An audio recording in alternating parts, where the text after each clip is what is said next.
वन्दे अहं श्रीगुरुः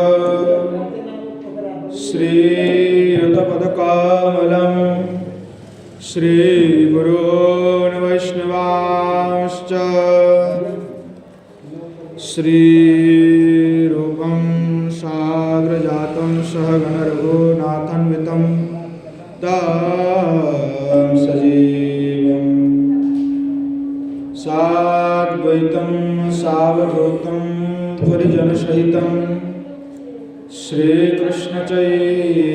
श्रीकृष्णचैतन्यदेवं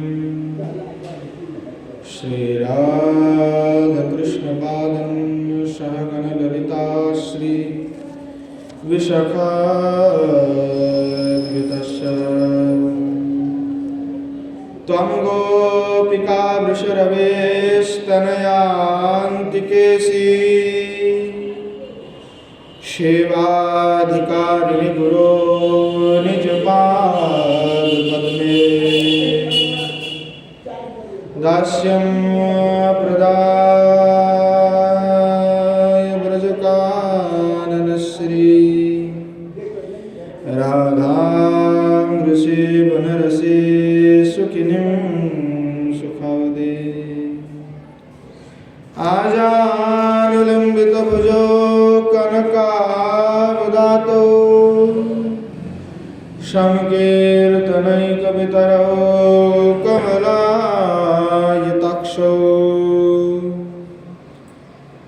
विश्वाम्भरो द्विजवरो युगधर्मपालो वन्दे जगत्प्रियकरो करुणावतारो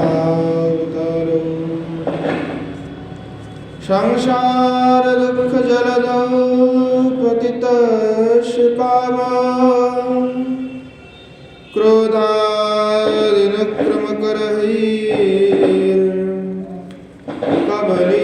क्रोधादिनक्रमकरैर्कबलितस्य दुर्वासनानिगडितस्य निराश्रयस्य चैतन्यचन्द्रमदयी पदावलम्बम् वाञ्छतत्त्वात्मकं कृष्णं भक्तरूपस्वरूपकं भक्तावतारं भक्ताख्यं नमामि भक्तशक्तिकम्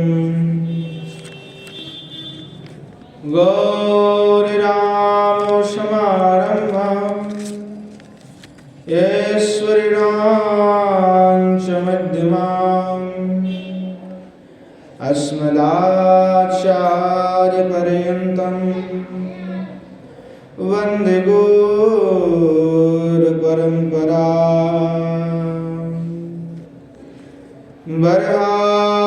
वराहपीडं नटवरवपु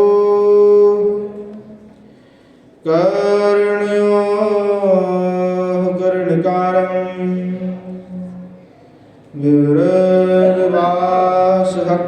विवृतवासकनककोविशं वैजयन्तीमालां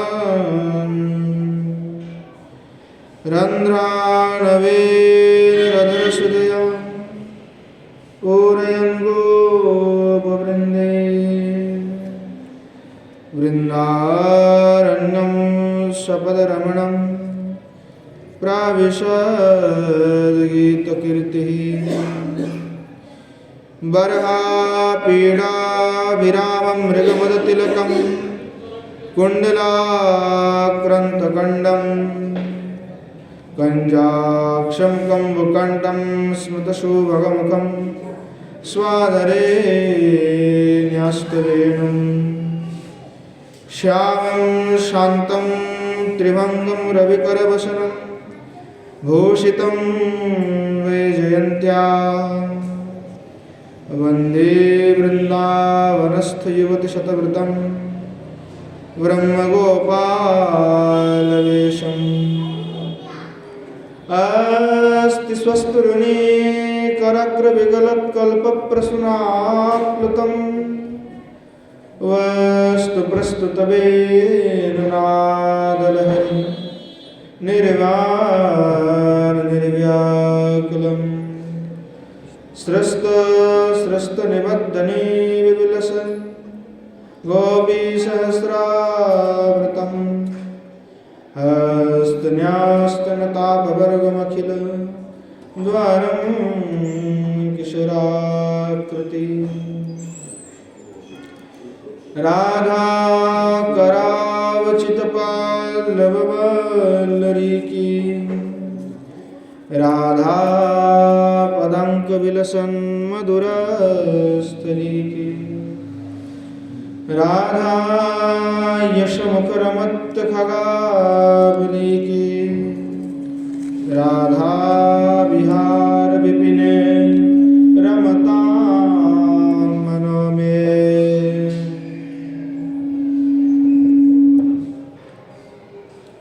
विद्युल्लता विलसिता नुपमांगकान्तिं वैदग्ध्यकारुण्यरसाप्लुतपद्मनेत्रां वृन्दावननवनिकुञ्जरसैकतृष्णां राधां विना किमपि तात्त्वमहं न जाने। श्रीमद्भागवतं नौमि यस्यैकस्य प्रसादतः अज्ञातानपि जानाति सर्वसर्वगमानपि वृषारूढमवाकन्तं सोममीश सदाशिवं हरिनामरसंमत्तं नौमि गोपीश्वरहरम् नारायणं नमस्कृत्य नरं चैव नरोत्तमं देवीं सरस्वतीं व्यासं ततो जयमुदीरये। श्रीरूपं साग्रजं वन्दे रघुनाथं कृपामयं श्रीजीवं वट्टजुगं च शयनं सुखदायकम् येषां सहजस्निग्धानां पादरेणुमभीक्ष्णसः सर्वविघ्नविनाशाय शिरसा धारयाम्यहम्। वृन्द्यायै तुलसीदेव्यै प्रियायै केशवस्य च कृष्णभक्तिप्रदे देवी सत्यवत्यै नमो नमः। वाञ्छकल्पतरुभ्यश्च कृपा सिन्धुभ्यैव च पतितानां पावनेभ्यो वैष्णवेभ्यो नमो नमः। हरे कृष्ण कृष्ण कृष्ण हरे हरे हरे राम राम राम हरे हरे। श्रीमन महाप्रभु की जय। श्री युगल सरकार की जय। श्री कुशल बिहारी भगवान की जय। श्री मन महाप्रभु के असीम अनुकंपा तथा उनकी कृपा से हम सभी को नित्य श्री राधा रस सुधा निधि पान करने का परम सौभाग्य प्राप्त हुए हैं। श्री मन महाप्रभु के असीम कृपाओं को अनुधावन अनुलाभ करते हुए श्री प्रभुनंद सरस्वती पाद जो किशोर जी की महिमा का गायन करते हुए आपने अनुभव को कह रहे हैं। क्या अनुभव है? श्री आचार्य पाद कह रहे हैं कि मंजू स्वभाव मधिकल्पलता निकुंज व्यंजन्तमद्भूत कृपा रसपुंजमेव प्रेमामृताम्बुधिमगाधमवादमेतं राधा भेदं द्रुतमुपाश्रय साधुचिता। कहने लगे, हे साधु चित्त मन, हे साधु चित्त वृंदावन के कल्पलता निकुंज के अधिष्ठाता मनहार स्वभावा अद्भुत कृपा रस संपुट की प्रकाशिता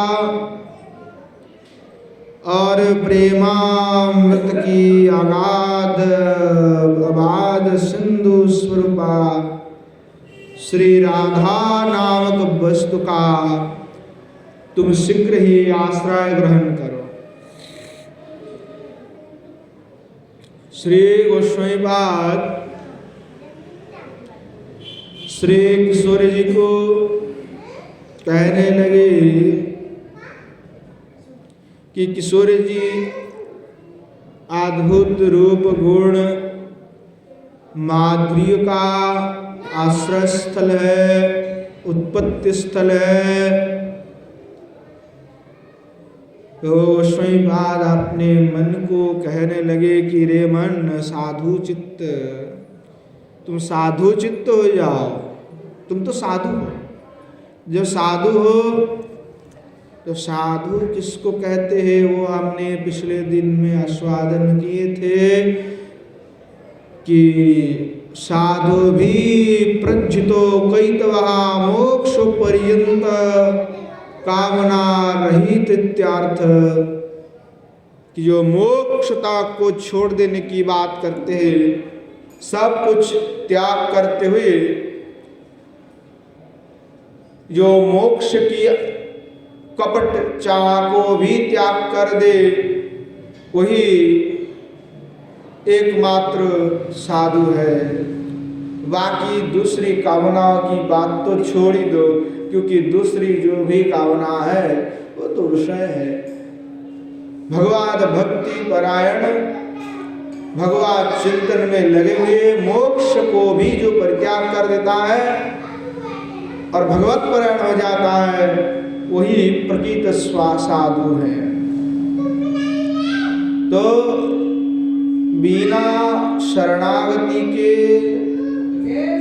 तथा भाव सुप्रतिष्ठित जब तक नहीं हो जाता तो भागवत पाद पद्म की भजना नहीं हो सकता। श्री भगवत पाद पद्म की भजना करने के लिए मन तन सब कुछ श्री भगवान को समर्पित कर देना होता है। उनके अनन्य शरणागत हो जाना पड़ता है। शरणागति के भाव जो तक सुप्रतिष्ठित नहीं हो जाता तब तक भागवत पादपद्म का भजन नहीं हो सकता। तो भगवद भक्ति काम साधक नाना प्रकार के अनर्थों के हाथ से छुटकारा पा करके अभिष्ट चरण में प्रेम सेवा की सिद्धि के लिए ही अनन्य गति हो करके श्री भागवत पद्म का जो है शरणागत हुआ करते हैं।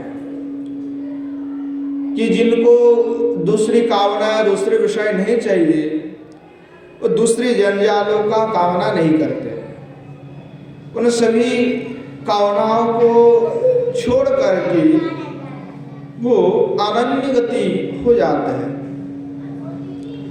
इसीलिए जीव गोस्वामीपाद ने कहा अनन्य गोतित्वंचादिदादर्शयते आश्रयन्त्यस्य भाव कथनेन नाति प्रज्ञया कथंचित आश्रितस्य अनन्यस्य त्यजेन च।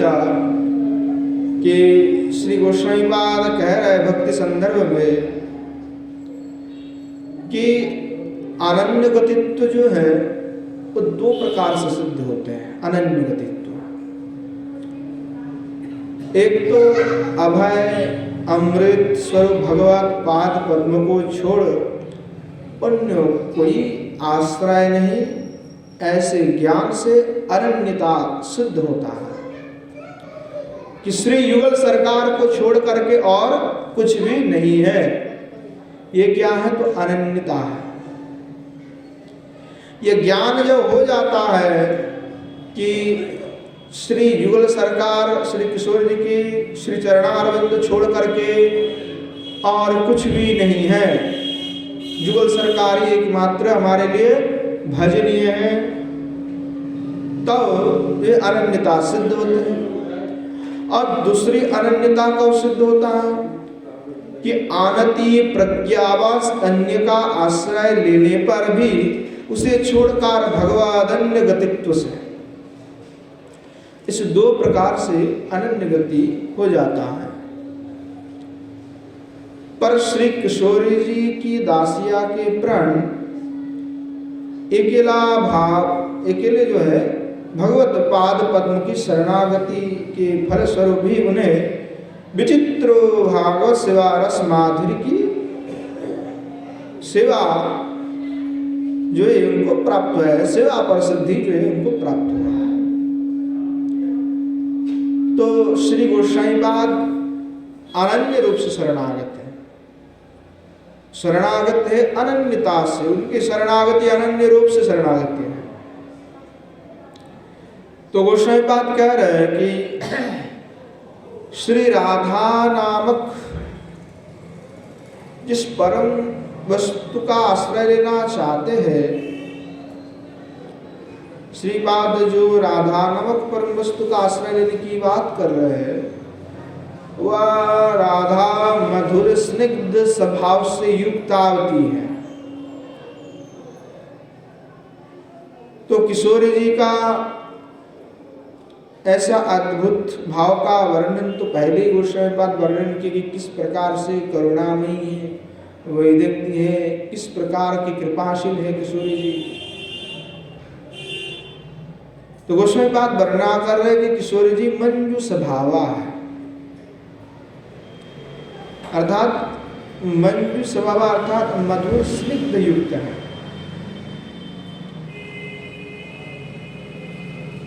अर्थात मंजू की मधुर स्वभाव, मंजू मधुर जो है बहुत ही कौन है, अद्भुत उनकी स्वभाव है।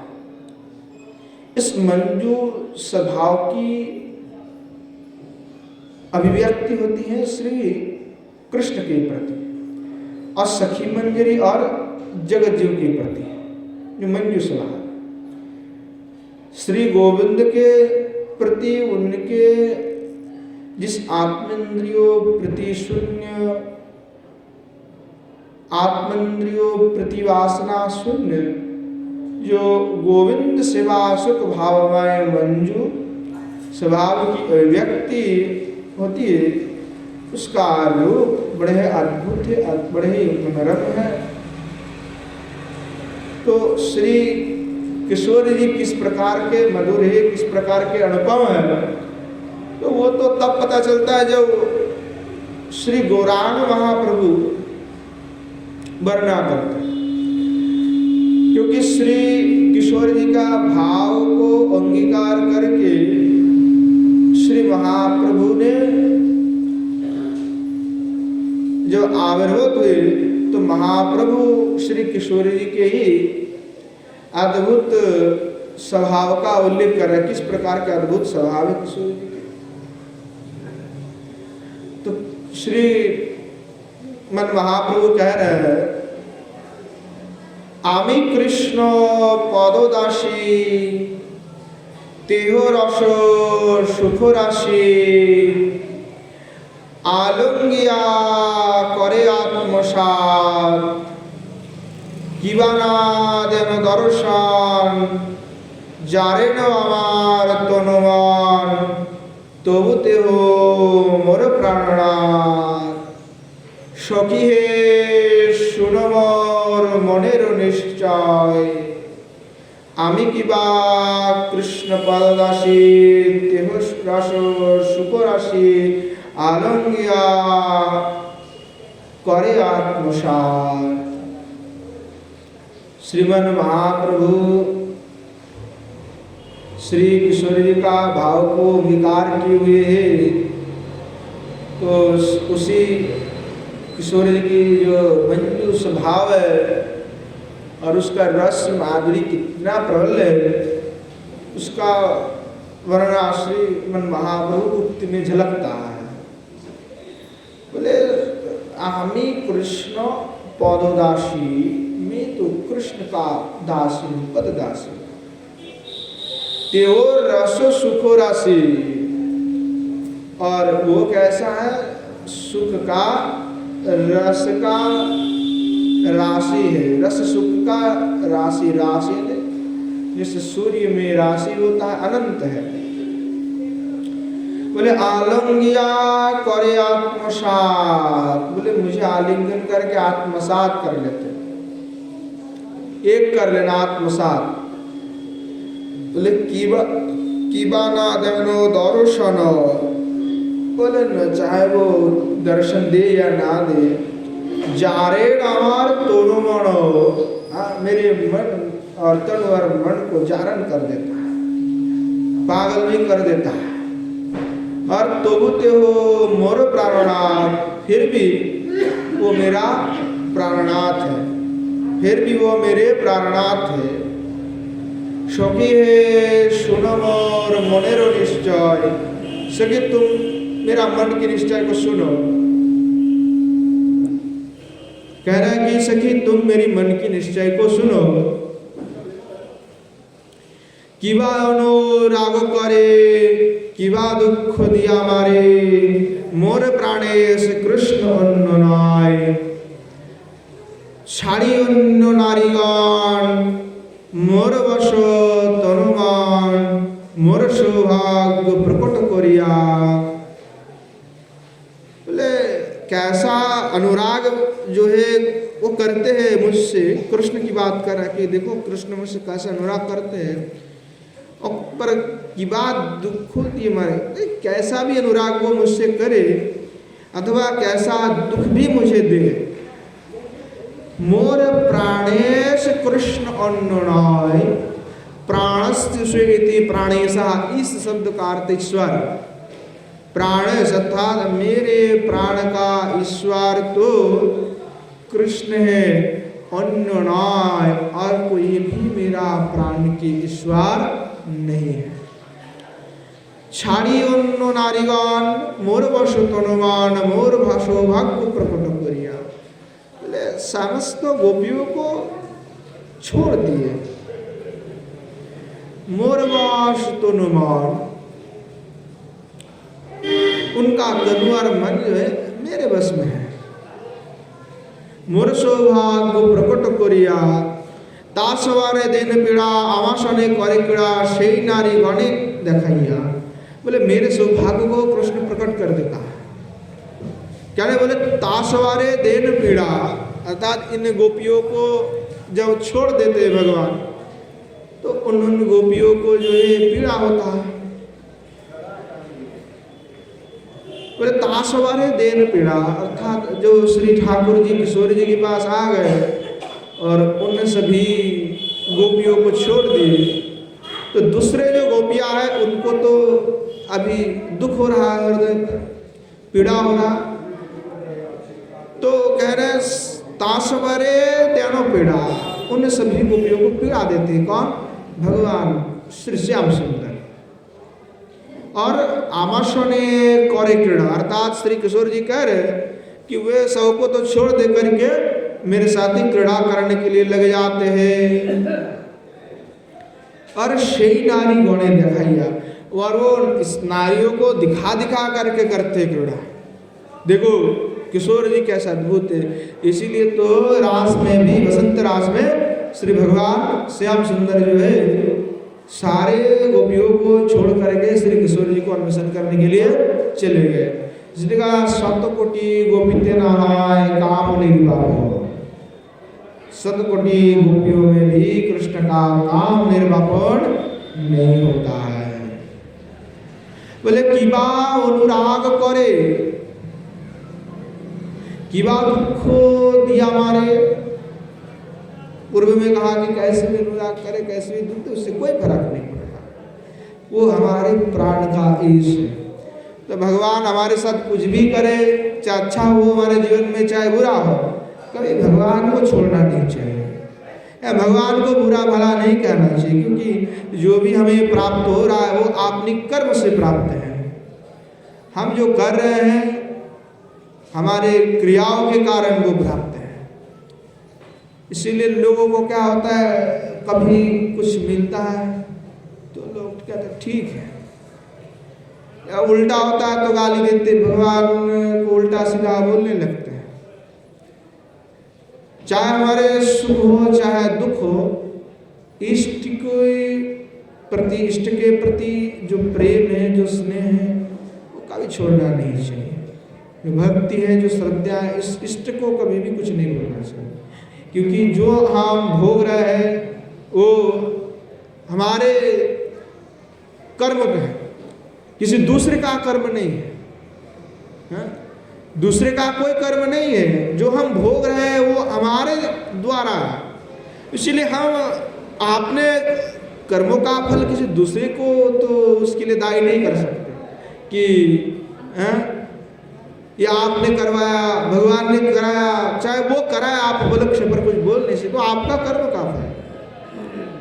और प्रभु तो बार बार हमें देखते कि इसका भक्ति कैसे। भगवान कहते हैं कि जो मेरा भक्त होता है, कि जो मुझे प्रेम करते मैं उनका सर्वनाश करता हूँ। सर्वनाश का तात्पर्य क्या है कि उनकी बंधन माया की जाल ये सर्वनाश कर देता है। उसके साथ है ना, एक बार जो संत महात्मा के पास कई लोग जाते, तो एक महाराज जी थे, तो उनके पास कोई प्रणाम करने के लिए जाता तो महाराज जी कहते तुम्हारा सब कुछ नाश हो जाए। तो लोगों को समझ में नहीं आता कि महाराज जी कहते ऐसे कह देते कि तुम्हारा सब कुछ नाश हो जाए। तो सब कुछ नाश होने की तात्पर्य क्या है कि तुम्हारे जो ये विषय संसार में जो तुम बंधे हुए हो, जिस जंजाल में तुम डूबे हुए हो, ये सारे जंजाल तुम्हारा नष्ट हो जाए, हैं? ये सारे जंजाल तुम्हारा नष्ट हो जाए। तो क्या कि विषय है वो, ये विषय का नाश हो जाए तुमसे, कि हम तो विषय में, विषय के जैसा जो मल है उस मल में हम लोग डूबे हुए हैं, उसी में रहते। तो भगवान कहते कि भाई तू मुझे प्रेम करेगा तो पहले प्रेम करने के लिए तो तेरे पास खाली होना चाहिए। तेरे पास जो झोला है उसमें तू तो दुनिया भर के विषय को रख लिए है। अब मेरा रहने के लिए तो अभी कोई जगह है ही नहीं, तो क्या करें, तो पहले सफाई करें। तो सर्वनाश करते हुए भगवान जो है वो सबको साफ कर देता है। तो सर्वनाश, जब तक आदमी का सर्वनाश नहीं होता तब तक कोई भगवत भक्त नहीं होता। पूर्ण भगवत भक्त तब हो जाता है जब सब कुछ नाश हो जाता है। जब तक सब नाश नहीं होगा तब तक वो भगवान के प्रति उनका पूर्ण विश्वास नहीं होगा। जो भी इस जगत में भगवान की प्राप्ति किए उस सब का जीवन को देख लो। जब दुख आया, जब अनर्थ हो गया, सब कुछ खत्म हो गया, शोक जरा से ग्रस्त हो गया, व्याधि से ग्रस्त हो गया, तब जाकर के भक्ति आया। अधिक से अधिक जो है मिलता है इन्हीं लोगों को भगवान मिले हुए हैं, और बहुत आसान तरीका से। और जो निरंतर करते रह रहा है विधि के द्वारा, उनके प्रति भगवान उतना प्रसन्न नहीं है। तो सर्वनाश कराना होगा, और सर्वनाश जितना होते जाए समझना चाहिए उतना जंजाल खत्म हो रहा है। भगवान की कृपा है कि सर्वनाश हो रहा है। इसीलिए माता जो है कुंती ने कहा क्या कि विवाद नहीं संत संतु तत्र तत्र जगत गुरु। अरे हमें विपत्ति से क्या डर है प्रभु, विपद हमें बार बार आए, विपद हम तो चाहते कि विपत्ति हो, क्योंकि जब भी विपद होता है तब भी आपका दर्शन होता है, तब भी आपका स्मरण होता है। और जब विपत्ति नहीं रहता तब तो आपका स्मरण नहीं होता। हाँ, जब कोई दुख होता है, कोई पीड़ा होता है, तब हम कहते हैं भगवान कृपा कर दो। और जैसे हमारे पास कोई ठीक नहीं है, एकदम कोई जरूरत नहीं है, सब ठीक चल रहा है, सुखी है, तब तो हम भगवान को बोल जाते हैं। हाँ? तब हमारे पास भगवान के लिए प्रार्थना करने का समय नहीं है, तब तो हम दूसरे आलाप में व्यस्त हैं। और जैसे पीड़ा होने लगता है, दुख होने लगता है, हम तब भगवान के पास जाकर के पुकारते कि प्रभु कृपा कर दो, कृपा कर दो, कृपा कर दो। हाँ, तो हमारे लिए नाश होना और दुख होना सबसे बड़े आनंद की बात है कि दुख में भी भगवान चिंतन हो जाता है, दुख में ही उनका अधिक से अधिक चिंतन होता है। इसलिए जो है दुख ही हमारे लिए बड़े आनंददायक है कि दुख ही हमें दो भगवान, जितना चाहे दुख दे दो। तो ये हमारे कुंती देवी कहते हैं। तो श्री किशोरी जी भी कह रहे हैं कि बात दुख की भा, कि बा अनुराग करे, कि बात दुख करे, दुख दे कोई बात नहीं, जो भी है हमें कोई ताप नहीं। बोले किंबते हो लंपटो शटदृष्ट शकापटो अन्य नारी गण परिषाद मोरे दिते मनोपीड़ा मोर आगे कर क्रीड़ा तबुते हो मोर प्राणनाथ। बोले कि देखो कि किशोरी जी कह रहे हैं श्री गोविंद के प्रति किशोरी जी का जो प्रेम है, मंजू स्वभाव है, क्या अद्भुत स्वभाव है। हाँ, ऐसा अद्भुत स्वभाव किशोरी जी का, किशोरी स्वयं कह रहे हैं। राधा भाव में भावित होकर के श्री गौर सुंदर कह रहे हैं। तो आप वहां पे गौर सुंदर भगवान को आलाक स्वरूप है नहीं, तो युगल सरकार का मिले तनु है। तो जब राधा भाव में हुए तो राधा ही कह रहा है, जब कृष्ण भाव में भावित होते तो कृष्ण ही कह रहा है।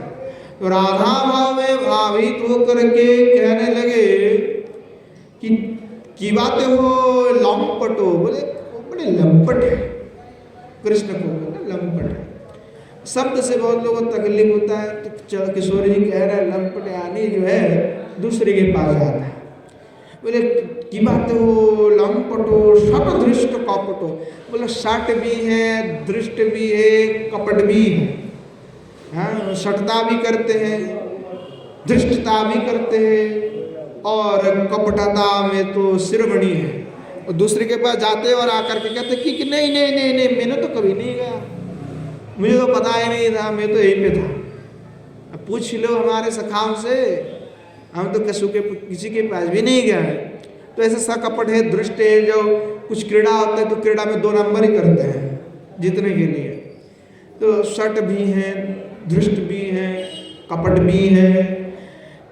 अन्य नारी गण परिषाद, अन्य स्त्रियों के साथ में, हाँ, अन्य नारीगण परिषाद, अन्य स्त्रियों के साथ में मोरे दिते मनोपीड़ा, बोले दूसरी स्त्रियों के साथ क्यों जा करके मिलते हैं, दूसरी स्त्रियों के साथ क्यों कुछ में चले जाते हैं। बोले मोरे दिते मनोपीड़ा, बोले मेरे मन को पीड़ा देने के लिए जाते हैं, मुझे जलाने के लिए जाते हैं कि तू जल के मर जा, है ना। किशोरी जी को जो है जलाने के लिए ऐसा करते। तो बोले मोरे दिते मनोपीड़ा, मुझे पीड़ा देने के लिए करते। मोर आगे करे क्रीड़ा, बोले पीड़ा देने के लिए तो जाते हैं और मेरे आगे क्रीड़ा करते। जो रास करने लगे थे तो सब के साथ किशोरी जी के सामने ही भगवान सबके साथ नृत्य कर रहे हैं। तो किशोरी जी को मन में बड़े गुस्सा आया, पीड़ा होने लगे, और बड़े मन में जो बड़ा शोभ हुआ कि हाँ मेरे सामने से दूसरे के साथ नृत्य करते हो तुम, रुको बेटा तुमको मजा दिखाते हैं। तो क्या करके चले गए कि तुम यहीं पे रहो तुम्हारे अपनी गोपियों के साथ। तो किशोरी जी बड़े अद्भुत हैं, बोले मंजू स्वभाव। तो किशोरी जी चले गए, तब भगवान को अक्ल ठीक नहीं, हाँ अब तो चले गए, अब तो हमारा कोई काम धंधा बंद हो जाएगा, इसीलिए चल पड़े। तो बोले ये क्या है कि मोर आगे करे क्रीड़ा तो हो मोर प्राणनाथ, बोले फिर भी मेरे ही प्राणनाथ है, कृष्ण को छोड़े नहीं, अभिमान होकर के दूसरी जगह में चले गई। ऐसा नहीं कहा कि तुमको छोड़ दिए, छोड़ नहीं दिए, मानिनी हो गई, मानिनी होकर के चली गई, छोड़े नहीं। बोले फिर भी कृष्ण मेरा ही प्राणनाथ है। बोला कि ना गोड़ी आपनो दुखो सबे बांशी तार सुखे आमारो तात्पर्य मोरे यदि दिल दुख तार है महासुख সেই दुख मोर सुख वर्ज। क्या किशोरी के अद्भुत भाव है किशोर जी कहने लगे नागुणी आपन दुख, चाहे कृष्ण मुझे कितने भी दुख दे दे उसका मैं गिनती नहीं करता, अर्थात मैं उसको याद नहीं रखता। कुछ भी करे, मुझे दुख दे दे, मुझे जो पीड़ा हो रहा है मैं उसको नहीं देखता, कोई बात नहीं, दिया तो दिया, जब दिया सो दिया, अब मैं भूल गई, याद नहीं रखती, नहीं गिनती। सबवांछी तार सब कुछ मैं बस यही वांछना करता हूँ कि केवल उनका सुख हो जाए, केवल कृष्ण सुखी हो। मैं यही प्रार्थना करता हूँ कि कृष्ण सुखी हो और मुझे कुछ नहीं चाहिए, कृष्ण का सुख ही मैं एकमात्र मानती हूँ। फिर कहने लगे तार सुखे हमारा तात्पर्य, उन्हीं के सुख में ही मेरा तात्पर्य है कि वो सुख है तो मैं सुखी हूँ। बोले मोरे यदि दिले दुख को तार है महासुख हो, अगर मुझे दुख देने में श्याम सुंदर को सुख मिलता है, मुझे दुख दे करके श्याम सुंदर अगर स्वयं सुखी है, तो वही जो सुख है, वही जो मेरा दुख है, क्योंकि मुझे दुख देगा तभी तो कृष्ण को सुख मिलेगा। तो बोले मुझे जो दुख देते हैं कृष्ण, वही दुख मेरे लिए सुख है ना, वही दुख है मेरे लिए सुख है। तो यहाँ पे राग की जो अवस्था है, परावस्था जिसको कहा जाता है राग, तो राग की सबसे बड़ी व्याख्या ये है कि जब नायक नायिका को दुख दे फिर भी नायिका नायक के प्रति अनुरक्त रहे, उसको राग कहा जाता है। तो यहाँ पे क्या है कि कृष्ण भले ही दुख देवे, परंतु किशोर जी का जो अनुराग है वो कभी भी खत्म नहीं होता। और वो कहते हैं कि एक ऐसा प्रेम है जहाँ दुख में भी सुख है। ऐसा कभी जगत में प्रेम होता है कि दुख में भी सुख हो। किसी को अगर प्यार हो गया और वो छोड़ के चली गई, तब तो बंदा मर जाएगा, ट्रेन के पट्टी में चढ़ जाएगा, नहीं तो धागे से लटका लेगा अपने को, विराह में मर जाएगा।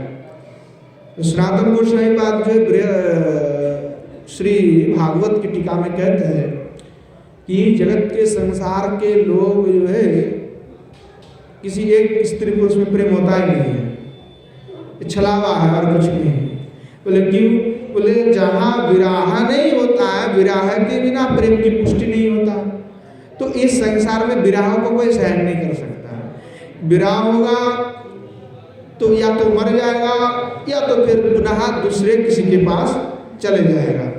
विराह को सहन करके रहना सबकी बस की बात नहीं है। तो कहे कि विराह में होगा और विराह में भी आनंद होगा, ऐसा जगत में कैसे हो सकता है? जगत में ऐसा तो कोई है नहीं जिसको विराह में ही आनंद हो। तो विराह में जो है आनंद होता है, वो किन लोग होता है? गोपियों को होता है विराह में आनंद। तो विराह में जो आनंद है वो तो गोपियों में ही है, बाकी और किसी में भी नहीं है। तो इसीलिए जगत के जो लोग हैं वो कभी प्रेम कर ही नहीं सकता, क्योंकि उनमें विराह होता है तो मर जाता है, इसीलिए वहाँ प्रेम नहीं कर सकते, वो प्रेम नहीं है, छलावा है। तो श्री किशोर जी का जो प्रेम है वो बड़ा अद्भुत प्रेम है। उन प्रेम के सामने और कुछ भी टिकता नहीं है। वो अद्भुत प्रेम की पराकाष्ठा है, माधुर्य की सीमा है, अद्भुत प्रेम है। तो किशोर जी की ऐसी मंजू स्वभाव है कि चाहे भगवान कृष्ण कुछ भी करे फिर भी उनका प्रेम हमेशा ही वैसा ही रहता है। तो किशोर जी कह रहे हैं कि फिर भी वो मेरा प्राणनाथ जो है वो कृष्ण ही है, कृष्ण छोड़ करके और कोई मेरा प्राणनाथ नहीं है। तो बड़े अद्भुत यहाँ पे वर्णना कर रहे हैं। बोले जे नारी के वांछे कृष्ण तार रूपे सतृष्ण तारे ना पाइया है दुखी मुई तार पाए पड़ी लइया जाओ हाथे धरी क्रीड़ा कराइया करो सुखी। कहने लगे कि जे नारी के वांछे कृष्ण, कृष्ण जो भी गोपी को वांछना करते हैं, जो भी गोपी को वांछना करते हैं कृष्ण, तो कहने लगे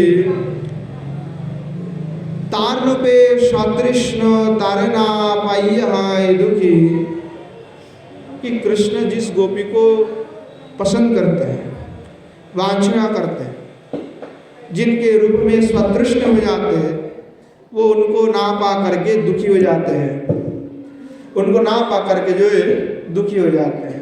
तो कहने लगे कि फिर किशोर जी क्या करती है जब कृष्ण दुखी हो जाते हैं? बोले जाओ कृष्ण दुखी हो जाते हैं, जिसको गोपी जिसको पसंद आया वो नहीं मिला, तो कृष्ण दुखी है तो क्या करे? तो बोले किशोर जी कह रहा है कि मुई तार पाए पड़ी, वो जो गोपी है उसको जाकर में पैर में पड़ जाता, अरे मिल लो एक बार कृष्ण से, क्या है? एक बार मिल लो कृष्ण से, कहना श्याम सुंदर से मिल लो, बड़े अद्भुत है श्याम सुंदर, अरे बड़ा अच्छा आदमी है, मिल लो। तो बोले कि मुई तार पाए पड़ी, बोले मैं उनकी पैर में पड़ जाती हूँ, क्या करे? कृष्ण के सुख के लिए तो मुझे पैर में गिरना भी मेरे लिए सुखदायी है। बोले लोहिया जाओ हाथे धोरी, मैं तो उनको हाथ में पकड़ करके ले जाती हूँ कृष्ण के पास में कि सखी तू चल कृष्ण के पास, कृष्ण को बड़ा पसंद है तू, हैं? क्रीड़ा कराइया करो सुखी, बोले क्रीड़ा करा करके हमें जो है क्रीड़ा कराइया करो सुखी, और मैं क्रीड़ा करा करके उनको सुखी कर देता हूँ कि आप जाओ निकुंज में श्री श्याम सुंदर के साथ विलास करो, सुख प्रदान कर देते हैं। तो सखी मंजरिया भी श्री किशोर जी की माधुर्य से निरंतर अभिषिक्त हुए हैं, अभिषिक्त होकर के धन्य हुए हैं। तो श्रीमती सखियों के प्रणय के नित्यांत वशीभूत है और कोटिदासी सुवत्सला भी है।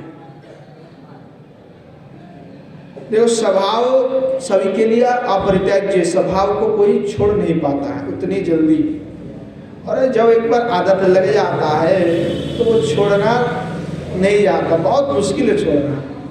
एक बार आदत बन गया कुछ बुरा तो वो छोड़ना बहुत ही मुश्किल काम है। और जब भगवत विषय के प्रति लगाव हो जाए, स्वभाव हो जाए, तो वो तो कैसे भी नहीं छूटा, विषय तो छूट जाता है, पर भगवत भक्ति में जो स्वभाव एक बार बन जाए वो स्वभाव नहीं छूटता। विषय के स्वभाव तो भले ही छूट जाता, क्योंकि स्वभाव सभी के लिए अपरित्याज्य, वो अपने स्वभाव को नहीं छोड़ सकते। तो किशोर जी मंजू स्वभाव है, इसलिए दुख हो सुख हो कुछ भी हो फिर भी कृष्ण के सुख में ही सुखी है। ऐसा जगत में कभी नहीं होता है कि आपको कोई दुख देगा तो आप तुरंत उसके प्रति नाराज हो जाओगे। हाँ, व्यक्ति के स्वार्थ में जैसे होता है सांप, तो सांप के लेज में, सांप के जो लेज होता है उसमें लेज में पैर रखने से क्या करेगा? काट देगा, डांस देगा ना। हाँ, सांप के ऊपर पैर रखोगे तो डसेगा कि नहीं डसेगा? तो वैसे ही मनुष्य के अपने स्वार्थ पर जब आँच आता है तो फिर मनुष्य बिगड़ जाता है। चाहे आप उससे कितने भी आपका संबंध हो, चाहे आप उससे कितने भी प्रेम करते हो, अधिक से अधिक प्रेम करते हो, आप उसको पूर्ण प्रेम करते हो कि तुम्हारे बिना जी नहीं सकता, पर उनकी स्वार्थ पर जब आघात होता है तो वो छोड़ के चले जाते हैं। या तो आप ऐसी बात कह देते थे कि इतना चोट लगता है, आपको लगता है कि जिनको इतना कुछ दिया वो आज मुझे चोट दे रहा है, पर ये स्वाभाविक है, इन लोगों को खोपड़ी में नहीं आता है, पर ये सबका बात है, यही जगत है। क्योंकि यहाँ सभी अपने स्वस्वार्थ से चलते हैं। जब तक स्वार्थ रहता है तब तक मीठापन रहता है, जब अपने स्वार्थ की पूर्ति नहीं हो पाता है, स्वार्थ में आघात आता है, तब लोगों का असली स्वरूप दिखने लग जाता है। तो यही दुनिया है, यही जगत है, यही समझाते आ रहे हैं लोगों को, पर लोग समझ नहीं पा रहे हैं।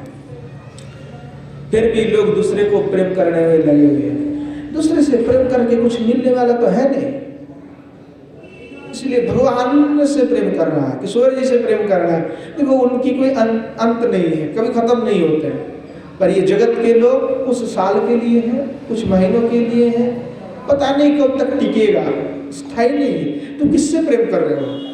जो स्थायी नहीं है उससे प्रेम कर रहे हो। अब स्वयं भी स्थायी नहीं हो। ये जो बना के रखे हो, जो भी आप बना रहे हो, जो भी आपके पास संग्रह है, कुछ नहीं ले जाने वाले हो आप। तो उन वस्तु से, अस्थायी वस्तु से प्रेम क्यों कर रहे हो? उन पर कभी प्रेम नहीं करना, मोह नहीं रखना।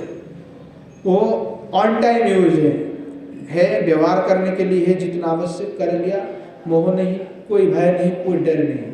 इस संसार में लोग ये सोचता है कि मेरे रहने से या ना रहने से इस संसार का कुछ बिगड़ जाएगा, है?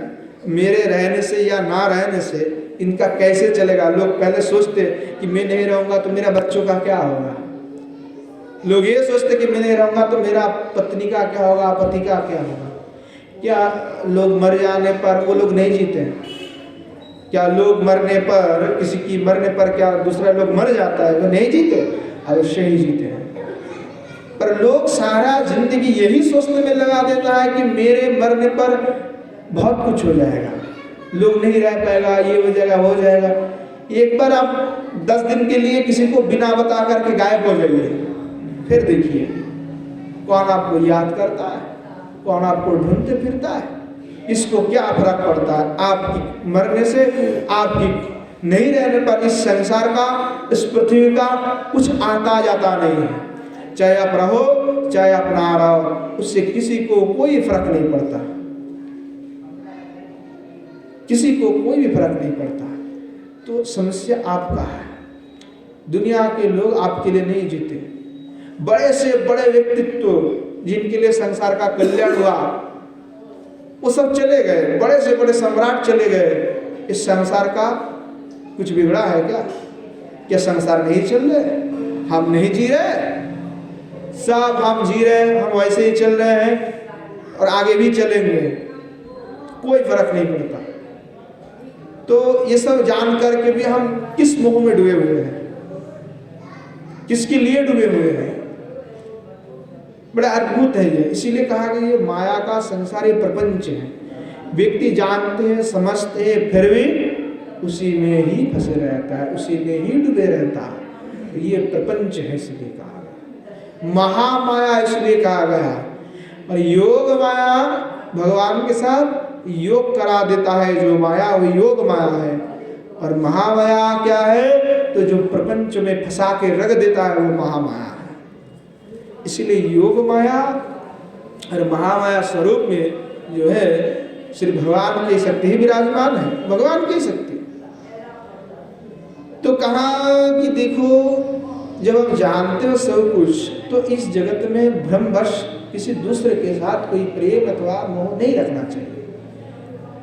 यहाँ सब आपने स्वार्थ से सुख मिलता है, जो स्वार्थ है तब तक है। तो जो भगवत भक्ति है वहाँ पे आत्म सुख नहीं है, वो अद्भुत प्रेम है, वहाँ पे कोई स्वार्थ नहीं है। वह इतना ही है कि श्री किशोर जी सुखी हैं तो मैं सुखी हूँ। कृष्ण का भी यही है। और श्री किशोर जी का ये क्या है कि अगर किशोर जी प्रसन्न है, ठाकुर जी प्रसन्न है, तो मैं प्रसन्न हूँ, मैं सुखी हूँ, चाहे वो कुछ भी करे। तो स्वभाव सबके लिए अप्रत्यक्ष है। इसलिए अनंत काल से जो जीवों का स्वभाव है वो हम में है कि हम जैसा करोगे संग वैसा चढ़ेगा रंग, जैसा संग करोगे वैसा ही रंग चढ़ेगा। तो हम विषयी का संग कर रहे हैं, भोगी का संग कर रहे हैं, तो विषय और भोगी के संग से हम भी भोगी और विषयी बन गए हैं।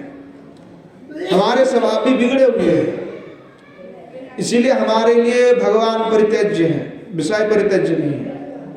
हमारे लिए विषय को हम परित्याग नहीं कर सकते, भगवान को परित्याग कर दे भाले ना। इतना त्यागी होते हैं लोग, त्याग करते करते कोई महात्मा ने कहा देखो मैंने सब घर वर छोड़ करके विरक्त बन गया, किसी के घर में भिक्षा करने के लिए आए, तो बोले सब क्या है, सब क्या आपने धारण करके रखे। तो महात्मा कहे मैं तो सारे समस्त संसार को छोड़ करके विरक्त कर हो गया, सब कुछ त्याग कर दिया। तो जिनके पास गया था वो कहने लगे हम तो आपसे बड़े त्यागी हैं। बोले क्यों, ऐसा क्या? बोले हमने तो भगवान को ही त्याग दिए।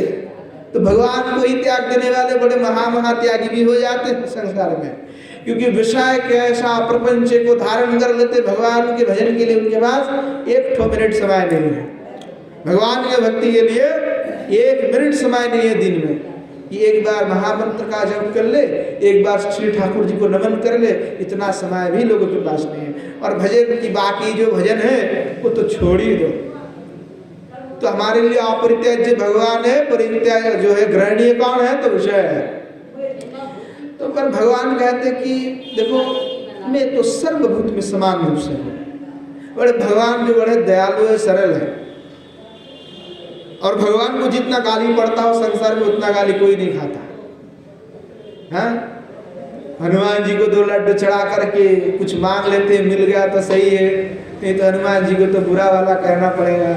उनकी गदा से उनको ही पीट दे आदमी, हैं भगवान को उल्टा सीधा बोलने लगते। तो भगवान फिर भी कहते कर चलो कोई बात नहीं, सब मूर्ख जीव है, क्या करें। तो कहते कि मैं तो सर्वभूत में समान हूं और मेरा कोई प्रिय नहीं है अथवा मेरा कोई देश्य नहीं है, मैं किसी को प्रेम भी नहीं करता और न ही मुझे किसी से द्वेष है। परंतु मैं परम तो स्वतंत्र हूँ, परंतु परम स्वतंत्र होते हुए भी मैं भक्त के वशीभूत हूँ। स्वतंत्र हूँ परंतु भगवान के वशीभूत हूँ, और उनका कभी भी मैं परित्याग नहीं करता। भगवान कभी भी भक्तों का परित्याग नहीं करता, चाहे वो कुछ भी करे। एक बार भक्ति में लग गया तो कभी कभी उल्टा सीधा करने पर भी भगवान आकर के समझा जाता है। ध्रुव जी तो भगवान को प्राप्त कर लिए, बाद में उनकी भाई को जब यक्ष ने किसी कारणवश मार दिया तो जाकर के यक्षादि के साथ जाकर के लड़ाई करने लगे, कुबेर को ऐसा युद्ध भयंकर करने लगे। हाँ, तो फिर उनको समझाने के लिए आना पड़ा, समझाया उनको कि आप, कुबेर ने भी ज्ञान दिया कि अरे भाई आप बड़े महात्मा हो, आप बचपन में ही भगवान विष्णु के परम पद को प्राप्त कर लियो, आप जैसे संत महात्मा अगर ऐसे मोह में फंस जाए तो और क्या कहे। तो ध्रुव जी को समझ में आया कि हाँ सही बात तो कह रहे हैं कि सब हमारे भाई कौन है, हमारा तो कोई भाई है नहीं। कोई भाई होता है क्या? कोई माँ बाप कोई नहीं होता है, कोई नहीं साथ में रहने वाले। अरे हम सालों सालों से वृंदावन में रहे, हमें कोई नहीं पता ही नहीं, कोई को खोज खबर नहीं लेते, कोई भी, कोई रिश्तेदार आत्मीय से कोई नहीं, किसी के साथ कोई संबंध नहीं है। हाँ, तो जो है संबंध से लोगों को लगता है कि संबंध छोड़ जाता है संसार में, लोग बुरा लगता है। देखो हमारे आत्मीय होकर के कभी खोज नहीं लेते, संबंध जोड़ नहीं लेते हम, और हम सोचते कि लोग हमसे संबंध तोड़ ले तो सबसे बढ़िया है। जितना संबंध तोड़ते जाएगा उतना मोह कमते जाएगा। हमारे लिए भगवत प्राप्ति का मार्ग क्या है कि संबंध, इधर का संबंध सब तोड़ते जाए, भगवान से संबंध जोड़ते जाए। इधर के संबंध हम तोड़ेंगे तो उधर का संबंध जोड़ जाएगा, इधर का संबंध जब तक रहेगा तब तक भगवान के साथ पूर्ण संबंध नहीं हो सकता। तो इधर के संबंध, नाते, रिश्ते सब अस्थायी है, फिर भी लोग उसी को जोड़ कर रखने के प्रयास करते हैं, और जो स्थायी संबंध है उसको जोड़ना नहीं चाहता है। यहाँ जोड़ने पर दुख है और वहां जोड़ने पर सुख है। तो हम क्या करते हैं, उल्टा करते हैं, उल्टा करते आए। तो भगवान कहा कि देखो मैं तो सबके ऊपर समान हूं, मेरा भक्त है तो कभी उल्टा सीधा भी कर लेता है तो भी उसको मैं क्षमा कर देता हूँ, कोई बात नहीं, फिर समझा के लेके आ जाता हूँ। तो भगवान कहा कि मेरे लिए सभी अप्रत्याज्य है, चाहे वो पापी हो चाहे कोई भी हो, वो मेरा प्रिय भी नहीं है और मेरा अप्रिय भी नहीं है, सभी मेरे लिए समान है। परंतु जो भक्ति करते हैं, मेरा भक्त है, वो उनकी मैं वश्य हूँ। इसीलिए श्री भगवान कहा कि समोहम सर्वभूतेषु नौ में देशु अस्ति न प्रिय ये भजन्ति तुमा भक्त्या मयि ते तेषु चाप्यहम्। गीता में श्री भगवान कह रहे हैं और श्री कविराज गोस्वामी बात भी कह रहे हैं, यद्यपि स्वतंत्रामि स्वतंत्र आचार तथापि हो भक्तवा स्वभाववान। ये गीता में जो वाक्य कहा है, श्री भगवान यही बात को दोबारा से कह रहे हैं कि यद्यपि स्वतंत्रामि, यद्यपि मैं स्वतंत्र हूँ, परंतु क्या स्वतंत्र मेरा आचार भी स्वतंत्र है। तथापि भक्त व स्वभाववान, फिर भी मैं भक्त का वशीभूत हूँ, भक्त का मैं वशीभूत हूँ। जो जिस रूप में श्री भगवान कृष्ण का भजन करते हैं, उस पर भगवान उसी के अनुरूप ही कृपा करते हैं। ये यथा माम प्रपद्यन्ते तास तथैव भजाम्यहम्। श्री भगवान गीता में ये बात कहे, परंतु ये श्री श्याम सुंदर का स्वभाव है।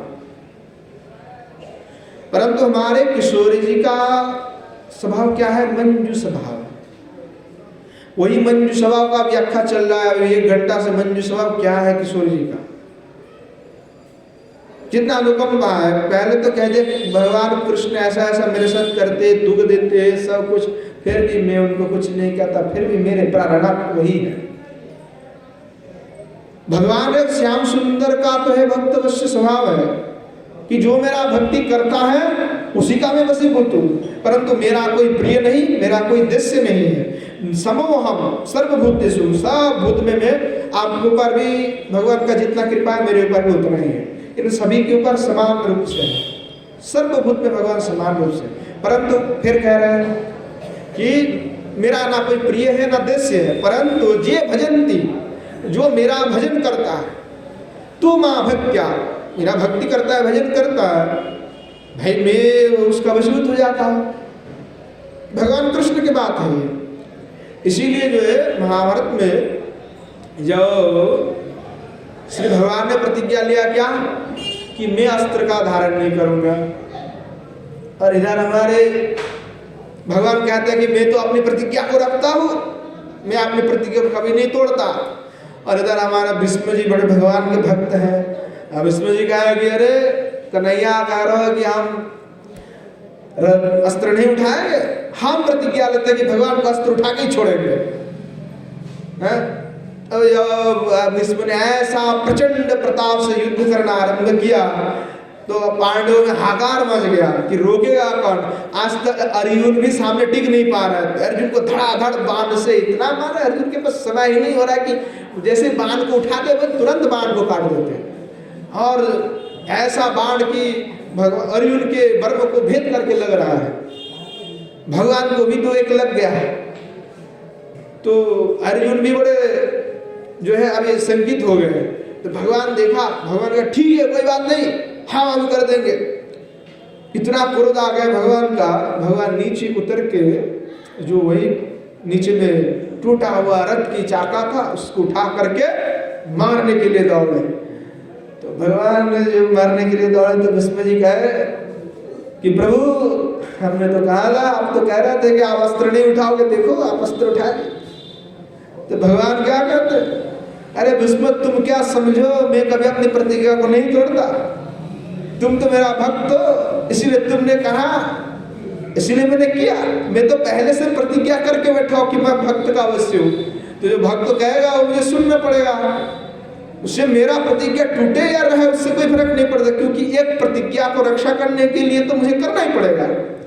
मैंने तो अपना प्रतिज्ञा नहीं टूटा, मैंने तो पहले प्रतिज्ञा करके रखा है। मेरा पहला प्रतिज्ञा ये है कि मैं भक्त का अवश्य हूँ और युद्ध में अस्त्र धारण नहीं करूंगा। ये तो मेरा अभी का प्रतिज्ञा है, और ये प्रतिज्ञा तो अनंत काल से प्रतिज्ञा है।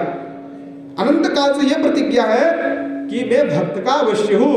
और ये जो प्रतिज्ञा हमने किया है अभी कि अस्त्र निर्धारण करा, ये तो तात्कालिक प्रतिज्ञा है, तो हमने प्रतिज्ञा को तो छोड़े नहीं। जो हमारे सबसे बड़ा प्रतिज्ञा है, उस प्रतिज्ञा का रक्षण करने के लिए हमने अस्त्र का धारण किए, हमने कभी प्रतिज्ञा नहीं की।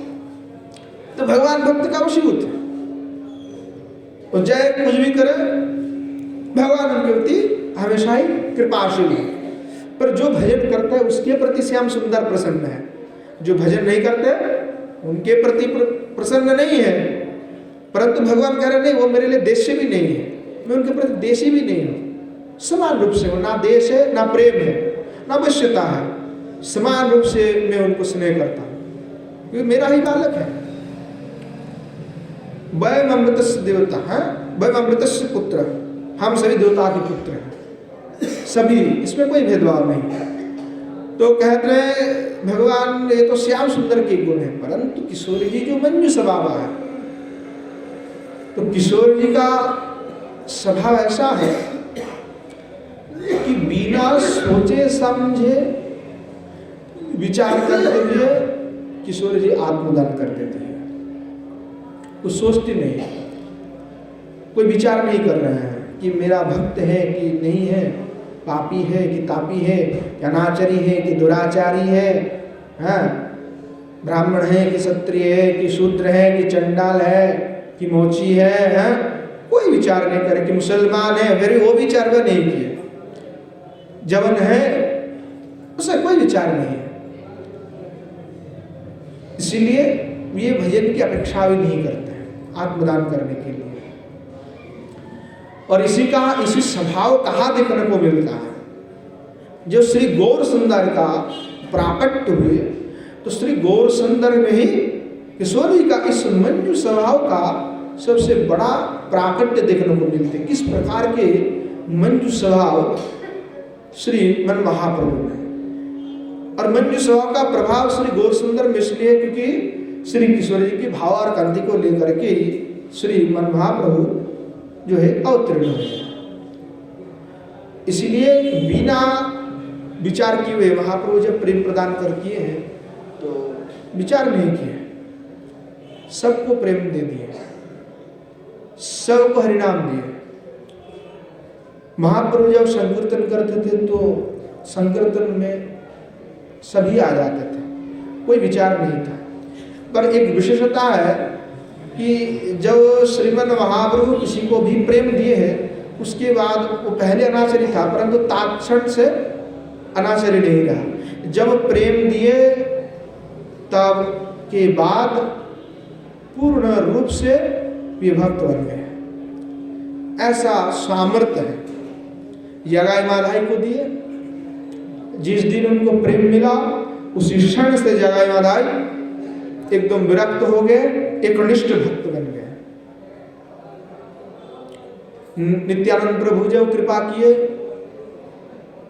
एक बार ऐसा हुआ कि श्रीमन महाप्रभु ने नित्यानंद को कहा कि तुम जो है जगत को प्रेम प्रदान करो, मैं तो अभी पूरी में जा रहा हूँ नीलाचल पे, मेरे को तो वही पे ही अच्छा लगता है, तो तुम जाकर के प्रचार कर। तो नित्यानंद प्रभु जो है प्रेम प्रचार करते थे, नित्यानंद चरितामृत में उल्लेख है। तो किसी गांव में अपने भक्तों के साथ श्रीमन नित्यानंद प्रभु जो है रोज संकीर्तन करते थे, और संकीर्तन आनंद में जो है निमग्न होकर के बड़ी आनंद में समय बिता रहे थे। तो उस गांव में एक डाकू था, ब्राह्मण है, परंतु ब्राह्मण होने के बाद भी संघ के प्रभाव से जो है डाकू बन गया, लूटना पीटना यही सब उसका काम था। तो नित्यानंद प्रभु के हाथ में जो हीरे आदि का जो है अंगूठा रहता था, गले में भी मोटा मोटा हार रहता था, पैर में नुपुर, मणि आदि बाजूबंद मणि आदि धारण करते थे, बहुत को सोने से भरा होता था। तो जो ब्राह्मण है, जो डाकू है, वो सोचा कि क्यों ना हम इसको लूट लें, रहता तो अकेला है। तो पता करने के लिए जो है वे सोचने लगे कि किस प्रकार से नित्यानंद को लुटाया जाए। पहले तो पता करना होगा कि नित्यानंद प्रभु कहाँ रहता है, कहाँ जाता है, क्या खाता है, क्या पीता है, कब क्या करता है, क्योंकि उनके साथ कोई 1-2 लोग तो है नहीं कि जा गया और लूट के लेके आया। 10 लोग भी जाऊंगा तो डंडा से मार करके हम ही भगा देगा, क्योंकि वो महाप्रभु के साथ, नित्यानंद प्रभु के साथ हमेशा 400-500 लोग, हजारों लोग गांव के हर समय रहते थे। तो ब्राह्मण सोचने लगा कि क्या करे, तो कहा कि चलो हम भी वैष्णव बन जाते हैं। इस सबसे बड़ा अच्छा तो ये है कि हम तिलक लगा दे, छापदारी हो जाए, क्योंकि हमारे स्टिकार क्या है, तो तिलक स्टिकार है। तिलक लगवा लिए, 2-4 माला पहनवा लिए और एक साफेद कपड़ा पहन करके चल दिए वैष्णव बन करके। तो देखने में लगते बड़ा अद्भुत वैष्णव है। तो नित्यानंद प्रभु सभी को कीर्तन कर रहे थे। तो नित्यानंद प्रभु तो जानता है कि ये डाकू है। तो नित्यानंद प्रभु कहते देखो देखो आज कोई बड़े नया महात्मा आया है। अरे तुम इधर आओ, आयो तो पहली बार देख रहा हो, कहाँ से आए हो? तो बोले प्रभु हम तो ऐसे ही दूर देश से आए हैं। बोलेगा तो नहीं। बोले ठीक है, संकीर्तन में आनंद में लोटपाट खाओ। आओ तो नित्यानंद प्रभु जो है बड़े अद्भुत संकीर्तन करते थे, नृत्य कर रहे हैं, सभी भक्तगण जो है आनंद में रहते हैं। तो महाप्रभु नृत्य आदि हो गया, जो सभी मिलकर के हरिनाम संकीर्तन किए, नृत्य आदि किए। सब थके हुए भक्त हैं तो सब विश्राम कर रहे हैं। नित्यानंद प्रभु एक कोने में बैठे हुए हैं और वो जो ब्राह्मण मन में सोच रहे हैं, देख रहे हैं कि अरे कितने धन है। उसके हाथ में सोने का अलंकार, बाजूबंद में सोना, पैर में नुपुर, हाथ में इतने बड़े बड़े अंगूठा और हीरे से भरे हुए हैं। तो देख करके वो मन में लालच होने लगे, सोचने लगे आज ही इसको चुराना है। तो क्या हुआ, मन में सोचने लगा तो सभी भक्त जो है प्रसाद बनाए। बोले प्रसाद तो पाओ। तो जब प्रसाद वगैरह पाए तो क्या हुआ, वो सोचने लगे आज चोरी करेंगे। उस दिन क्या हुआ कि सभी भक्त लोगों के बीच में जो नित्यानंद प्रभु है विश्राम करने के लिए सो गए। ऐसे खुला मंदिर है जहाँ पे नट मंदिर जिसको कहते हैं, नृत्य करके सब सो गए हैं। तो वहीं पे तो वो सोचने लगे इतने लोगों के अंदर कुछ हो गया तब तो हमें बहुत जोर की पड़ेगा, इसलिए वो चोरी नहीं की, चले गए। मन में सोचने लगे कैसे चोरी किया जाए। तो अपना साथी भी है, साथ में कुछ और डाकू चोर सबको बुलाया कि चलो चोरी करने के लिए जाते हैं। तो कहा कि कब कैसे चोरी करना होगा। तो बोले मैं तो कई बार उनके पास गया, देख के आया कि ऐसे ही थोड़ा रात्रि काल तक नृत्य गीत करते हैं, फिर सब खा पी करके अपने अपने घर चले जाते हैं।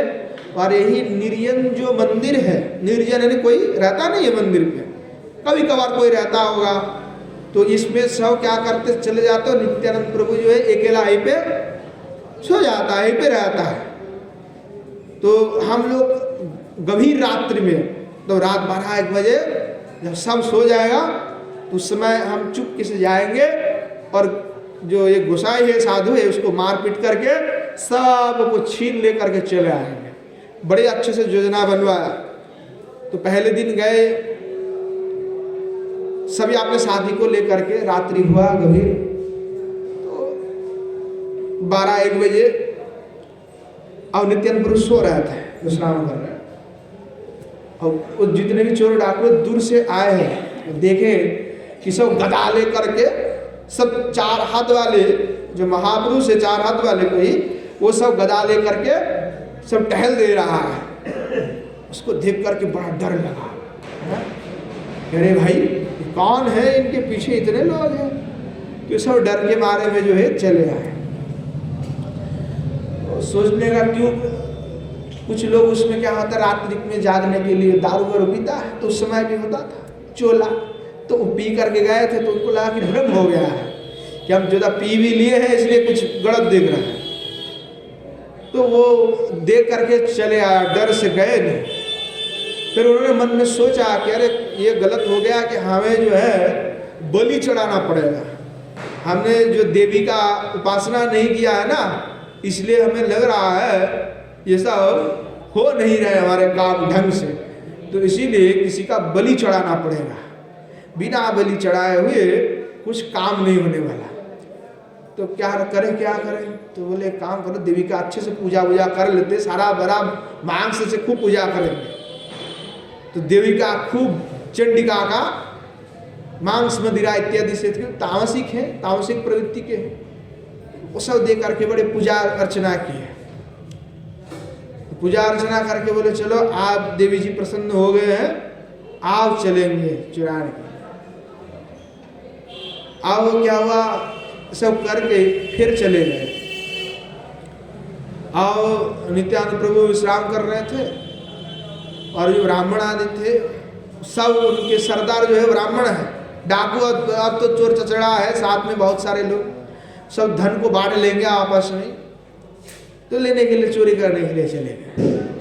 अब वो जंगल है, नाट मंदिर के आसपास में जंगल है। तो गए और जैसे गए और नाट मंदिर में चढ़ने ही वाला था, इतने तूफान आरंभ हो गया, भारी इंद्रदेव का प्रकोप चालू हो गया। जैसे वृंदावन में हुआ था वैसे प्रकोप इंद्रदेव करने लगे। बेटा शेषनाग से चुराने आए हो? हाँ, साक्षात बलराम है, साक्षात शेषनाग है, उनसे लेने के लिए आ रहे हो? तुमको बेटा देखता हो, इंद्रदेव तो अपना चालू कर दी, वो ओला गिर रहे थे धड़ाधड़ करके मोटे मोटे, और सब के पीठ पर गिरने लगे। और अंधेरी रात है, तूफान है, क्या करेगा? तो इधर उधर भाग रहे थे सब। तो क्या हुआ कि कोई जा करके कांटों के जो गड्ढा है उसमें कांटा वाटा बिछाया, उसमें जाकर गिर पड़े अंधेरी रात में ही। तो क्या, और कोई जा करके वो जो सांप बिच्छू सब उनको काटने लगे। और इतनी तीव्र बरसात हो रहे थे, उनको कुछ दिखाई नहीं पड़ रहा है। कुछ जो मसाले वसाले लेके गए थे वो सब बंद हो गया, कुछ दिखाई नहीं पड़ रहा है। और अंदर में वर्णन है नित्यानंद चरितामृत में, जो लगभग बहुत सारे लोगों को जो कीड़ा बिच्छू ने ही काट लिए। और जो ब्राह्मण था वो जा करके एक कांटों का झाड़ में गिर पड़े और वहीं पे उसको सांप बिच्छू काटने लगे। मर नहीं रहे, तो उसको ऐसा अनुभव हो रहा है कि काट रहा है, बस बिच्छू काटने से होता है ना, तो ऐसे कांटों भी गिर रहा है, कांटा भी उसको चुभ रहा है। तो वो मन ही मन फिर प्रार्थना करने लगे, हम गलती हो गया, हम क्यों आए हैं, पहले दिन हम देखे थे, हम आए थे प्रभु, ये हम समझ नहीं पाए कि 4 महापुरुष जो है आपको पहरा दे रहे थे, 4 हाथ वाले, ये कोई बड़े महापुरुष ही होंगे, कोई आप कोई भगवान के अवतार है, हमें क्षमा कर दीजिए। अनुतप्त हो रहे थे कि हमें प्रभु स्वीकार कर लीजिए, कृपा कर लीजिए, हमें गलती हो गया। तो जो डाकू है जब अनुतप्त हो गया, मन ही मन शरणागत ले लिए श्री नित्यानंद प्रभु का, तो तुरंत जो है प्रभु की कृपा से सब बरसात बंद हो गया, सब पुनः एकदम नॉर्मल हो गया। नित्यानंद प्रभु उनके पास में जा करके बुलाया कि आओ। तो ब्राह्मण आकर के नीचे पतित होकर के गिर पड़े कि प्रभु, हमने आपका धन को हरण करने के लिए, आपके शरीर के अलंकार को चुराने के लिए आए थे, हम समझ नहीं पाए, आप तो साक्षात भगवान हैं, हमें अनुकंपा कर दीजिए, हमें कृपा कर दीजिए। तो नित्यानंद प्रभु पे क्या है, करुणा के मूर्ति है। निताय ना भजिले गौर नहीं मिले, निताय की भजना के बिना गौर कैसे मिल सकता। धन मोरो नित्यानंद पति मोरो गौरचंद, मेरे पास धन क्या है, नित्यानंद प्रभु है, उनके कृपा के बिना कैसे गौर मिलेगा। नित्यानंद प्रभु तो करुणा के समुद्र है, तो करुणा कर दिए, बोले ठीक है मैं तुम्हें करुणा कर देता हूँ, आज से तुम कृष्ण भक्त बन जाओ, कृष्ण भक्त हो जाए। श्री निताय चात्या ऐसी करुणा हुई, उसी के बाद से उनके चेला चामुंडा समेत सारे डाकू जो है सब महान वैष्णव बन गए और एकदम सब भगवत भक्ति में ऐसा जुड़ गया। नित्यानंद प्रभु के हमेशा के लिए नित्यानंद प्रभु के साथ रहे, भगवत भक्ति में वे लगे गए। श्री नित्यानंद प्रभु की जय। तो ऐसे हमारे प्रभु है, भगवान है कि जिनको कृपा कर देते हैं, आत्मसात कर लेते हैं। धन्य हो जाते हैं। हमारे किशोरी जी भी ऐसे हैं। तो बोले ये नित्यानंद में ये गुण कहाँ से आया? मैं नित्यानंद में ये गुण कहाँ से आया? तो बोले तो गौर की कृपा से आया। गौर भगवान की कृपा से इनको ऐसी करुणा प्राप्त हुआ और वही करुणा वितरण जो है वे कर दिए। ये कृपा करुणा गौरचंद्र भगवान में कहाँ से आया? तो कहीं किशोरी जी के भंडार से है, क्योंकि गौरांग भगवान जो है वो किशोरी जी की भाव और कांति लेकर के आया है। इसीलिए किशोरी जी की जो मंजू स्वभाव है वही मंजू स्वभाव का ही काम है प्रेम प्रदान करना। अर्थात बिना विचार किए हुए प्रेम को प्रदान किए हैं वो किशोरी की भंडार के हैं। जब भी भगवान के अवतार होते हैं तो भगवान बाज विचार करते, पर गौरांग महाप्रभु कोई विचार नहीं करते। सबको प्रेम दिए हैं, किसी को भी छोटा, किसी को भी बड़ा, किसी को भी ऐसा भेदभाव नहीं रखे। एकमात्र गौरांग महाप्रभु को जीवन में ही हम देखते हैं कि शूद्र, चंडाल, मोची सब एक साथ में मिल करके हरिनाम संकीर्तन कर, एक ही साथ सब बैठे हुए हैं, एक ही साथ में सभी आनंद में डूबे हुए हैं, और किसी अवतार में ऐसा नहीं दिखा जाता है। तो महाप्रभु ऐसे अद्भुत है जो कभी विचार नहीं किया। महाप्रभु का ऐसा कहना है कि मोची हुए सूची है योधि कृष्ण भजे। अगर कोई मोची है, निम्न से निम्न है, फिर भी अगर वो कृष्ण को भजना करते तो ब्राह्मण तुल्य है। तो गौरांग महाप्रभु की कृपा से जगत जीव को जो है वह प्रेम धन संपत्ति मिल गया है। तो किशोर जी की कृपा है ये, क्योंकि किशोर जी भी विचार नहीं करते कि कृष्ण कुछ भी करे वो मेरा प्राणनाथ है। तो किशोर जी का ये स्वभाव मंजू स्वभाव है। तो मंजू स्वभाव जो है गौरांग महाप्रभु में भी है। गौरांग महाप्रभु जगत जीव को नाम चिंतामणि का प्रदान कर दिया कि नाम एक ऐसा चिंतामणि है जिसको करने पर चिंतामणि सदृश फल मिल जाता है। तो नाम का मुख्य फल प्रेम प्रदान है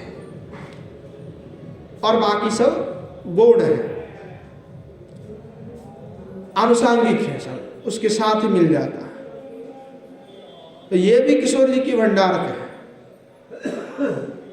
तो श्री गोसाईपाद जो है कहने लगते हैं कि श्री किशोर जी के जो अद्भुत गुण हैं वो सारे अद्भुततम गुण श्री गौरांग महाप्रभु में भी दिखाई पड़ता है। जब राधा भाव में भावित हो जाते हैं महाप्रभु, तब उनमें वह सारे भाव का अभिव्यक्त दिखाई पड़ते हैं जो श्री किशोर जी में। उनका प्रकाश श्रीमन महाप्रभु में होते हैं। कभी कभी तो हाँ कृष्ण कह करके पुकार रहे हैं, कभी रो रहे हैं, कभी कह रहे कि मथुरा में तुम चले गए, मथुरा नाथ, कभी विरह दशा में आ रहे हैं। ऐसा जो है श्रीमन महाप्रभु उनमें ऐसे अद्भुत से अद्भुत विकार, अद्भुत अद्भुत भाव जो दिखाई पड़ते हैं। और ये सारे के सारे किशोर जी की स्वभाव है। किशोर जी के अद्भुततम गुण का प्राकट्य श्री गौरांग महाप्रभु है। और जो प्राचुर्य ब्रज में नहीं दिखाई पड़ते, जो ब्रज में नहीं कर पाए किशोर जी, वो गौरांग प्रभु के स्वरूप में आकर के जगत जीव को निमज्जित करने के लिए आए हैं और जगत जीव को निमज्जित करा के ही छोड़े महाप्रभु। और श्री रूप सनातन गोस्वामी पाद जो साक्षात किशोर जी के नित्य मंजरी है, किंकरी है, वे सभी श्री किशोर जी की महिमाओं को प्रकाशन किए हैं। रूप गोस्वामी पाद बहुत बड़े विद्वान थे, साक्षात मंजरी है, कोई अहंकार नहीं थे। बचपन में से ही बड़े पंडित थे, 3 भाई थे। तो रूप गोस्वामी पाद भाव में भावुक होकर के सब जो है आपने ग्रंथ लिखा करते थे। तो उसको प्रूफ देखने के लिए जो है, प्रमाण देखने के लिए जीव गोस्वामी पाद को देते थे कि लिख दिए, तो जीव गोस्वामी पाद को कहते हैं कि तुम जाकर के प्रूफ देख लो। कोई अहंकार नहीं थे, इतने बड़े पंडित। तो जीव गोस्वामी पाद थोड़ा टेढ़ा आदमी था, मतलब थोड़ा सा हट्टा कट्टा, बहुत स्ट्रांग आदमी है। तो एक बार क्या हुआ कि वल्लभ भट्टाचार्य जो है वो पूरा भारत को दिग्विजय करके आया पांडित्य में। तो रूप गोस्वामी पाद के पास आए वल्लभाचार्य, तो आकर के जो है रूप गोस्वामी पाद को कहे कि हमारे साथ तर्क करो, वितर्क करो। रूप गोस्वामी पाद ने कहा कि ठीक है, मैं सब तर्क वर्क करने के लिए मेरे पास समय नहीं है, आपको क्या चाहिए बताइए। वो कहा नहीं तो हमें विजय पत्र लिख दो, अगर आपके पास टाइम नहीं है, समय नहीं, आप तर्क नहीं करना चाहते हो तो हम विजय पत्र लिख दो। रूप गोस्वामी पाद कहा कोई बात नहीं, आप जमुना जी में जाइए, वृंदावन में आए, जमुना जी में पहले जाकर के स्नान आदि कर लीजिए, अन्य का दी, तो मैं विजय पत्र लिख करके रख देता हूँ, अब ले लीजिएगा आकर। तो रूप गोस्वामी पाद विजय पत्र लिख भी दिए, लिख करके रख दिए कि ठीक है आप आएंगे तो ले लीजिएगा, हमने लिख दिया। वल्लभ भट्ट जो है जाकर के स्नान करने के लिए गए जमुना जी में। जमुना जी में जब स्नान करने के लिए गए, जीव गोस्वामी पाद जो वैसे आ रहे थे, तो रास्ते में मिल गया तो बड़े खुश से प्रसन्न है। तो कोई महात्मा मिल जाए रास्ते में ऐसे त्यागी मूर्ति देख करके बात करना चाहिए, तो पूछे भाई कहाँ से आ रहे हो, मैंने कहा यही तो आ रहे, तो आप बड़े खुश आ रहे नजर आ रहे, क्या हुआ? बोले हमने सुना था कि वृंदावन में सबसे बड़े पंडित थे रूप गोस्वामी पाद, तो हमने भारत को विजय करके आए हैं, सोचे कि रूप गोस्वामी से कुछ शास्त्रार्थ हो जाएगा और उनको हरा देंगे। पर उनके पास जब गए तो वो तो अपने आप ही डर गया और विजय पत्र लिख दिया, ऐसा कोई शास्त्रार्थ करने के लिए बैठे। जीव गोस्वामी पाद को बड़ा मन में ये हुआ कि हाँ हमारे गुरुजी हैं, फिर अपना काका जी भी हैं, पिताजी के बड़े भाई हैं, हमारे काका जी को, हमारे गुरुजी को परास्त करके आ गए, ऐसा तो हो नहीं सकता। बोले ठीक है कोई बात नहीं, तो हमारे साथ चर्चा कर लीजिए 2 मिनट। बोले ठीक है। तो जीव गोस्वामी पाद के साथ चर्चा चालू की। जीव गोस्वामी पाद ने उनको 2 मिनट में परास्त कर दिया, प्रश्न का जवाब नहीं दे पाया जीव गोस्वामी पाद का। जब वल्लभ भट्ट जब स्नान आदि करके रूप गोस्वामी पाद के पास आए और आकर के कहने लगे कि नहीं हमें विजय पत्र नहीं चाहिए। बोले क्यों? बोले नहीं, मार्ग में ऐसा कोई लड़का मिला था जो आपका ही शायद कोई परिचित है, तो उनके पास मैं हार गया, उनका प्रश्न का जवाब नहीं दे पाया। तो मुझे लगता है कि जो आपके पास पढ़े हैं, आपके पास जो शिष्य हैं, उनमें इतना ज्ञान है तो आप में कितना ज्ञान होगा, इसलिए मुझे विजय पत्र नहीं चाहिए, आप अपने पास विजय पत्र रख लीजिए। तो गोस्वामी पाद का ये जो चरित्र है वो दर्शाता है कि किस प्रकार के निरभिमानी है, किस प्रकार के पांडित्य रहने पर भी इस सब वितर्क बाग वितंडा में समय उनका नहीं है, केवल भगवत भक्ति में लगे हुए हैं। तो किशोर जी के नित्य मंजरिया है सभी। तो गौरचंद्र भगवान जो है श्री रूप गोस्वामी पाद के द्वारा ही उन सभी ग्रंथों का प्रकाशन करा है। प्रेरणा तो श्री गौरांग महाप्रभु ने दिया है। तो हमारे जो गोस्वामी पाद है, जो प्रभानंद सरस्वती पाद है, उनके हृदय में भी यह प्रेम का संचार करने वाले श्री गौरांग भगवान है। क्योंकि वे तो काशी में जाकर के अद्वैतवादी थे, मायावादी, परंतु वे जो गौरांग महाप्रभु की कृपा से ऐसा उनका भाव हुआ कि वे युगल सरकार के श्री चरणारविंद में समर्पित हो गए। तो वो कहने लगे कि ये जो भी जिनकी कृपा से हो रहा है, ये मंजू स्वभाव जो किशोर जी, क्योंकि मैं तो कहाँ पड़े था, मुझे कृपा करने के लिए कौन सा महाप्रभु को जाना था काशी में। मुझ जैसे व्यक्ति जो वहीं पे पड़ा था वो कैसे कृपा कर दे। ना तो मैं कभी भजन किया, ना तो मैंने कभी कहा कि मुझे वो रस चाहिए, ना तो मैंने कभी भक्ति किया, ऐसा मुझे क्यों मिला। तो कहा ये तो किशोर जी की मंजू स्वभाव का फल है कि कि उन्होंने ये नहीं देखा कि मैं उनका भजन करता हूँ कि नहीं करता हूँ, या मैं उनकी लायक हूँ कि नहीं हूँ। फिर भी श्री गौरचंद्र भगवान ने मुझे कृपा करते हुए इस जो महामाधुरी युक्त राधा रस है, इस रस का पान मुझे करा दिया। तो जिससे मुझे इस राधा रस की एक बार जिसने पान कर लिया है, सुधा का जिसने पान कर लिया, वो कभी उसको छोड़ नहीं सकता, वो पूरा रसमय हो जाता है। तो ये तो श्रीमद् महाप्रभु की कृपा से हुआ, और ये नित्य किशोर जी के ही स्वरूप है, और ये किशोर जी के ही स्वभाव है। तो और भी श्री गोस्वामी पाद जो है किशोर जी की महिमा का वाखान करते हुए श्री किशोर जी को और भी कहने लगे कि अब निकुंज जी के अधिष्ठाता आप जो है श्याम सुंदर को अधिकल्पलता है इत्यादि जो और भी महिमा का वर्णना किए हैं, वो हम आगे आस्वादन करेंगे, क्योंकि आज समय हो गया है। तो आज यहीं पे विश्राम देते हैं।